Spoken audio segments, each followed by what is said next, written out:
2021 has been a very interesting year. I started this channel, I've done a lot of things, but I'd like to go over some games I enjoyed this year. My top 10 favorite games of 2021. Not games that came out in 2021, just games I played in 2021. Now, this list isn't super ordered or anything.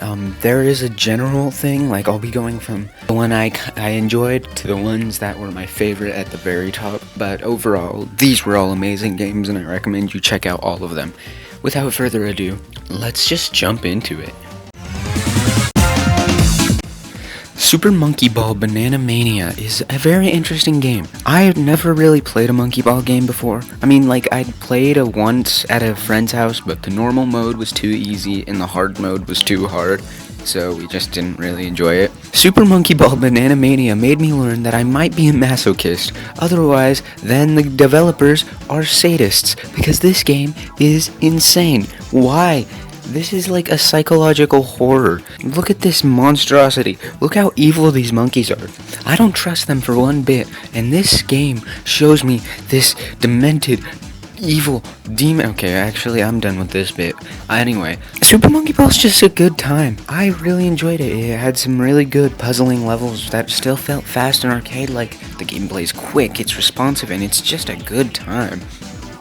If you've never played a Monkey Ball game before, this seems like a good place to start, so I recommend you check this game out.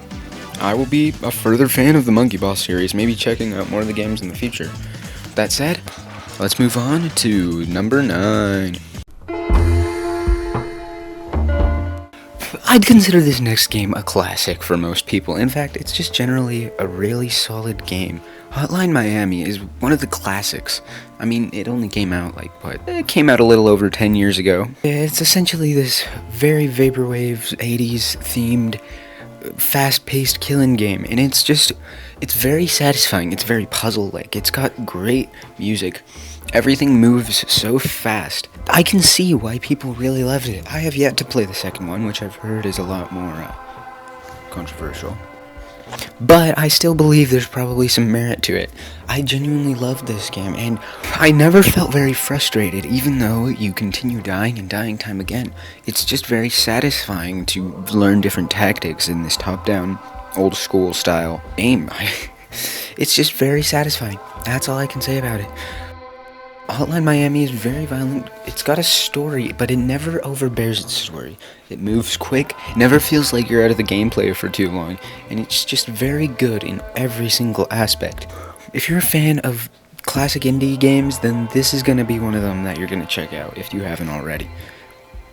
That's weird to think about though, isn't it? There's going to be classic indie games like Cave Story or Shovel Knight or whatnot. Interesting. Very interesting.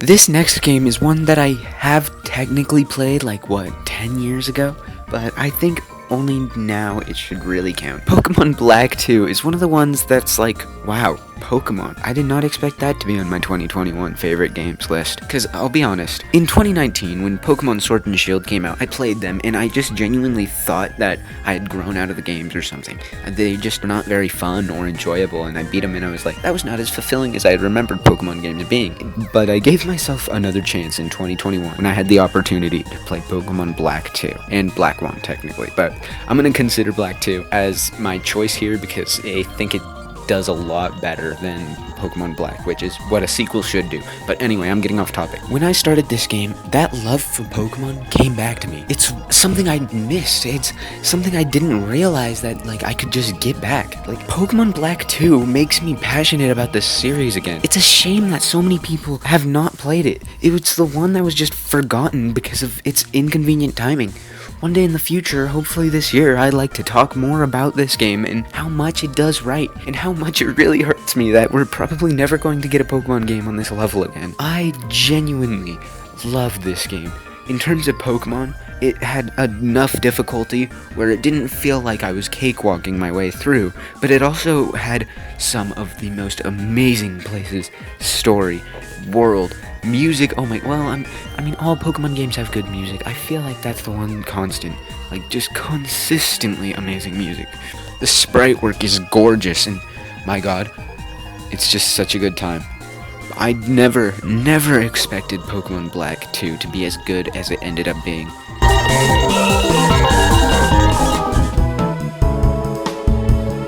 Number 7 for me is Everhood. Everhood was a game that actually did come out in 2021. There's a win for me making a top 10 2021 games list. Everhood is one of the most interesting games I've played. I somehow stumbled upon this game about a week after its release, and I've been advocating this game and everyone to play it forever. And prizing how this game somehow did not catch on. Like, you'd think with rhythm games like Friday Night Funkin' getting popular, or even things like Undertale, how many vibes it has similar to those. What is Everhood? I guarantee that you probably don't know. It's a shame. Everhood is an adventure game where you play as a puppet named Red trying to get the arm back. You live in this world and you just do these cool looking dance fights. I didn't know what I was expecting. I looked at this and I was like, whoa, colors. And I genuinely had one of the most enjoyable experiences in gaming. This game is very surreal. Let me warn you, there's a lot of bright colors, so please be careful. It's got amazing music, a vibe unlike anything I've seen before. While the developers and everyone says it sort of riffs off Undertale, I feel like it's completely its own thing. The vibes are just off the charts. This unsettling eeriness, yet still goofy, charming world. It's such a good time. The dance moves are great. There's genuinely some challenging puzzles, and the community modding for this game, out of this world. So amazing. And I hope it just gets more and more popular as time goes on, because I would love to see more of Everhood in the future. So thank you Foreign Gnomes, for making such a very, very interesting game.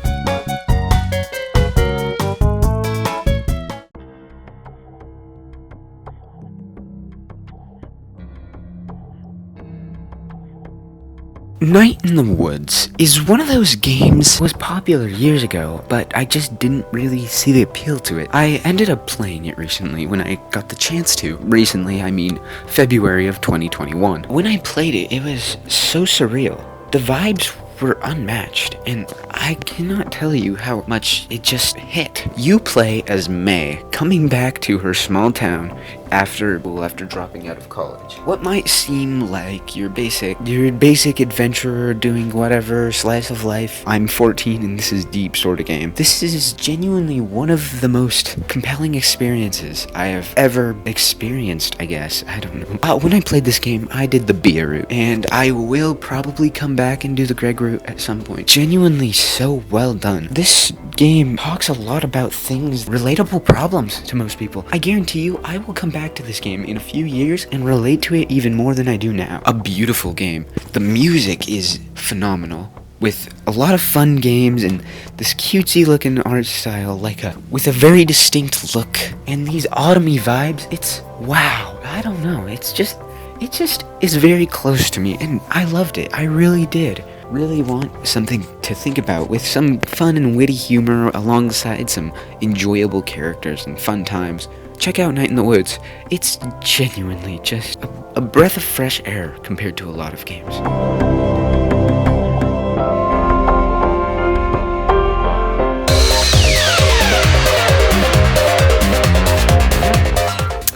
Look, now, I'm gonna be honest, I was not gonna put this game on this list, but this series, pretty big part of my summer, and I've still been thinking about the ending to this game specifically. Let me tell you why Danganronpa V3 is my number 5 on my top 10 games I played in 2021. This game is far from perfect, I'll be honest. There's a lot of interesting choices, and this whole series in general is a little scuffed, but what it does right, it does so well right. Now, I played these games because of the vibes, and, well, I specifically am choosing Danganronpa V3 as my favorite because it's got the best vibes. What is Danganronpa V3? Well, I've made videos about all 3 of the mainline games, and I genuinely just had a very fun time. I invested a lot of time into these games, and I was very burnt out. I was exhausted after playing them, and I didn't want to touch the series again, but I've thought about it, and I really think there was some good things done there, especially with V3. Now, Danganronpa V3 is essentially a visual novel with a few mini-games inside of it. It's a murder mystery. It's just a good time. Visual novel genre was something that's still pretty new to me, to be quite frank. And while this 2022 I hope to play other games such as these is still pretty new to me, and I don't think Danganronpa is a good starting place, honestly. It's very crude, it's got some interesting choice in dialogue, it's interesting, but I can't say that there wasn't well done things here. Especially Love V3 because of its message, and Danganronpa V3 in general is the most well put together one in this entire franchise. I just don't want there to be any more. Straight up. Like, I think it's good where it is. I'm excited to see the new projects by the creators. I just really enjoyed this, and it was an experience I don't think I'll forget for a long time.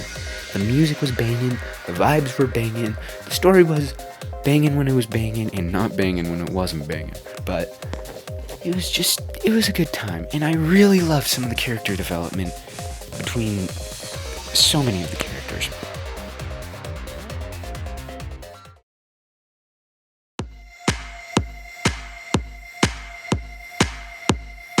Number 4 is another game that I have talked about, Tetris Effect. This was completely out of left field for me. I was kind of like always interested in this, but it was also like, yikes, that's $40 for Tetris. And so I waited for it to sale, whatever. This is definitely worth $40. It's a great puzzle game, and genuinely, Tetris Effect is just a very good experience.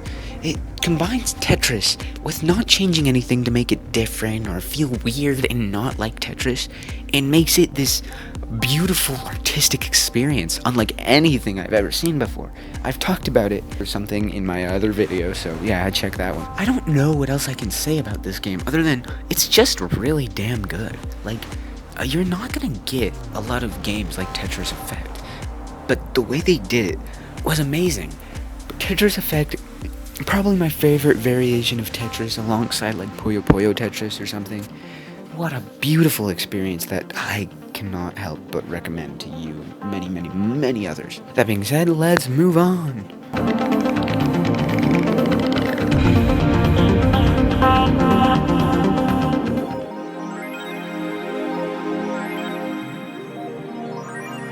Okay, so this game, I have not beaten all the way yet, and I will probably make a video about it in the future, but I really wanted to put it on this list because what I've played so far is amazing. If it's able to boost itself into my top 3 games of the year, then I'd say, yeah, it's a pretty damn good game. The game I'm talking about, of course, is Valhalla, or VA11-Hall-A. Yeah, the name's a little interesting, but this is another game that I never thought I'd see myself playing. It's very slow, it's casual, it's essentially just sit and talk about social problems, world problems in the year 2070X as a bartender, and it is the most chill thing I have ever played in my life. It is, wow, oh my god. The vibes are something that are unmatched, and whenever I play this game, it's something that you don't usually get. It doesn't feel stressful, it never feels intense, it just feels like a good time, like reading a good book. The music is out of this world. Characters, the colors, just everything is, it's like chef's kiss. It's genuinely one of the most well done experiences. It's one of my favorite experiences. It's a little low on the gameplay. If you're willing to just take a little time and sit back, get some food and chill, this game, oh my god, it's so good. I'm going to continue to finish it, and I doubt it's gonna get bad. The writing is so good. In this game, you essentially are just a bartender serving drinks, and it ends up with you talking to them and serving the correct drinks to either get them more tipsy, less tipsy, trying to solve their orders through cryptic messages, or remembering certain things to solve the certain things later.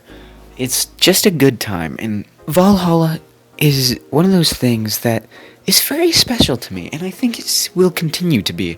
Now, I'm excited for what the sequel I will bring, or the spin-off about a separate bar called Nirvana. What a great experience. Thank you, Sukeban Games, for creating something just so delightful.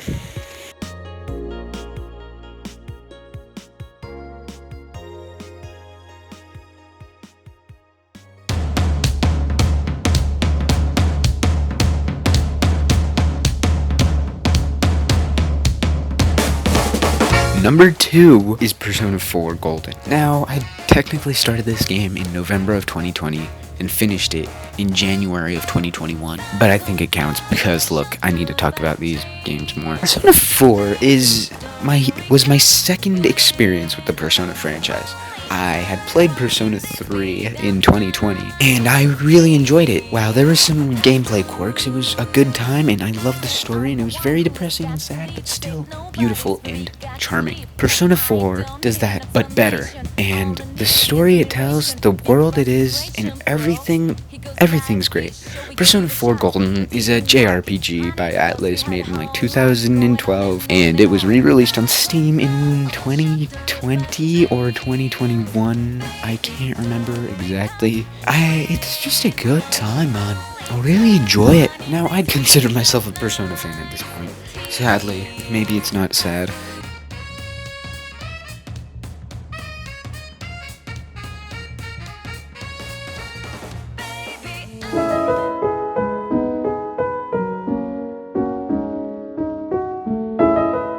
My favorite game that I played in 2021 goes to Omori. Omori is an RPG made in December 2020 by Omocat. You play as Omori in this fantastical world, doing fantastical things, yet there's something off. Something you've kept hidden from yourself and you've lied to yourself about forever. Omori is just amazing. No, it's not perfect. Let me just tell you, Omori, what it is. Omori is interesting, and interesting, I mean, it's one of the most powerful experiences in a game I've had. The ending broke me down like nothing ever has before. It was beautiful, and the more I sit on it, the more I realize how well this game was done. It's a mix of this fun, quirky, Earthbound-inspired RPG or whatever, but it's also got a very Yume-Nikki-esque horror side to it. All blends together to make an experience unlike anything I've ever seen before. When I played Omori, it didn't click with me at first, right? It started out very slow, and that is one of the problems with this game in particular. It's got some wacky pacing, and while the battle system is fine, it feels like there was a lot of potential fizzled out at some point, and it can feel dragged on for the sake of being dragged on. It gave me some time, and I pushed on, and eventually it clicked. And there was one scene in particular. You're in a church and have this fight. There's a song that plays, and that's when I knew this was something else. Those feelings I got from that song, and so many others, are indicative of what Omori really is. It's this beautiful story about grief, and it's got some very disturbing imagery, but none of it feels disturbing for the sake of being disturbing. It feels disturbing for a reason. There's so much to this game that has so much detail and depth, and there's endless things that you can do. There's stories, there's multiple routes, there's so much. And when I played it, I got best ending in the game, with only one tip, that being to water the flowers. Omori did something that I've never had any other game do to me. I couldn't play it again for the more. I could have done the second route, or the different route for more spooky content, more stuff to find, and just more things in general. But when I got to that title screen again, and after getting the best ending, I just couldn't get myself past the title screen. It was something I've never had happen to me before. I was like, I don't want to disturb what I could just have fixed in this story, and it was amazing. It was something, and sometimes I think about playing it again for that extra content to just see what happens, but I can't make myself. And that's saying something, okay? Because I played Undertale, and that game begs you to not reset it. Straight up, it's like, please, for the love of God, don't reset the game. This game did it, and it says nothing. It never does. Yet, I still feel that connection. This game was genuinely one of my favorites. From the art style, to the connecting music, to the story that I don't think I've seen done anywhere else. Omori is an experience unlike anything I had ever seen. Congratulations, Omocat. I really loved your work on this, and I will be excited for any other projects you work on, including the McDonald's combo. But that being said, for these years of games in 2022, from things that I missed, such as Shin Megami Tensei 5, and like Psychonauts 2 to things I just genuinely want to check out, like 13 Centennials or Yakuza. I'm excited for what this year of games will bring. Even with all of these amazing experiences, there is still so much more to see and do, and I just want to tell you all about it. So thank you so much for the support throughout this past year, and I'm excited to see what happens.